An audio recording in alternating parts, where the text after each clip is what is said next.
Shalom Bapak Ibu Saudara-saudara yang terkasih dalam Kristus Yesus. Sebelum kita memulai aktivitas kita pada pagi hari ini, Jumat 16 Juni 2023, terlebih kita mari disapa oleh firman Tuhan. Tetapi sebelumnya kita bersatu di dalam doa. Allah Bapa yang kami kenal di dalam nama anak-Mu Tuhan Yesus Kristus, sungguh kami mengucap syukur ya Tuhan, atas kasih karunia Tuhan yang menyertai, menjagai tidur kami, sehingga pada pagi hari ini kami boleh membuka mata kami, ingin memulai aktivitas kami. Tetapi terlebih ya Tuhan, kami ingin disapa oleh firman-Mu, agar kami dapat penuh pengharapan di dalam menjalani hari-hari kami. Terlebih ya Tuhan, urapi hati pintu pikiran kami, ketika kami mendengarkan firman-Mu ini. Hanya di dalam nama anak-Mu Tuhan Yesus Kristus kami telah berdoa dan mengucap syukur. Amin. Renungan pada Jumat 16 Juni 2023 didasarkan pada Yeremia pasal yang ke-32 ayat yang ke-40. Di bahasa Batak didok, Jalaahu mabahit tunasida padan saliling-lilingna. Pabuana sotu pabeau sumurut sian nasida. Mabahin nadinggat tunasida. Jala lehonok kudo biar midaahu tubagasan roha nasida. Asa unang be marbalik nasida sianau. Di bahasa Indonesia dikatakan, aku akan mengikat perjanjian kekal dengan mereka, bahwa aku tidak akan membelakangi mereka, melainkan akan berbuat baik kepada mereka. Aku akan menaruh takut kepadaku dalam hati mereka, supaya mereka jangan menjauh daripadaku. Demikian firman Tuhan. Bapak Ibu Saudara-saudara yang terkasih dalam Kristus Yesus, seseorang akan lebih mudah melangkahkan kakinya, atau menuju sesuatu, atau ingin mencapai sesuatu, ketika dia yakin bahwa apa yang akan dia dapatkan, apa yang dia peroleh, apa yang dia capai di depan sana akan menguntungkan dirinya. Demikian halnya dengan bangsa Israel. Agar mereka tetap taat kepada ketetapan Tuhan, Tuhan memberi janji bahwa yang akan mereka dapatkan di depan akan jauh lebih baik. Janji Tuhan ini menjadi semangat bagi bangsa Israel dalam menjalani masa-masa sulitnya dalam pembuangan. Sebagai simbol bahwa Tuhan akan benar-benar memulihkan umatnya, Tuhan berfirman supaya Yeremia membeli ladang saudaranya di Anatot.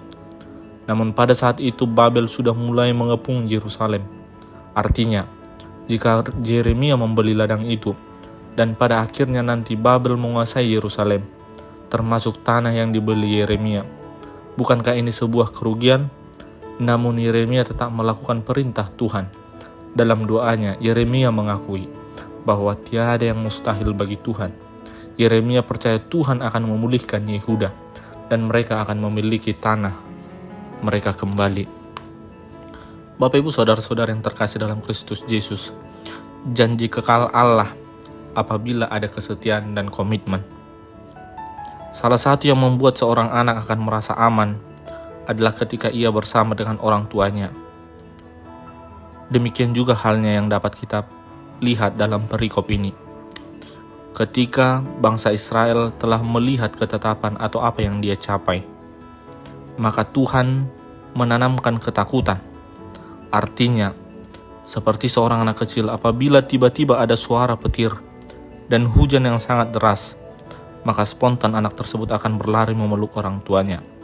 Bagi anak tersebut, orang tuanya lah yang mampu memberikan rasa aman dalam hidupnya. Demikian juga yang dapat kita lihat bagaimana Yeremia mengingatkan bangsa Israel. Bangsa Israel merasa sangat khawatir dan ketakutan karena mereka berada dalam pembuangan. Mereka bagaikan anak-anak yang selalu mencari keberadaan orang tuanya untuk menyampaikan segala keluh kesahnya. Dalam situasi kesulitan inilah Allah menyampaikan janji keselamatan melalui Nabi Yeremia. Janji keselamatan yang disampaikan Allah adalah bahwa Allah akan menaruh takut kepada Tuhan di dalam hati bangsa Israel, sehingga mereka tidak lagi menjauh daripada Tuhan.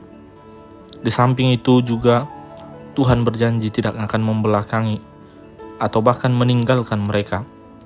Janji kekal ini semakin menunjukkan akan kasih setia Tuhan kepada bangsa Israel.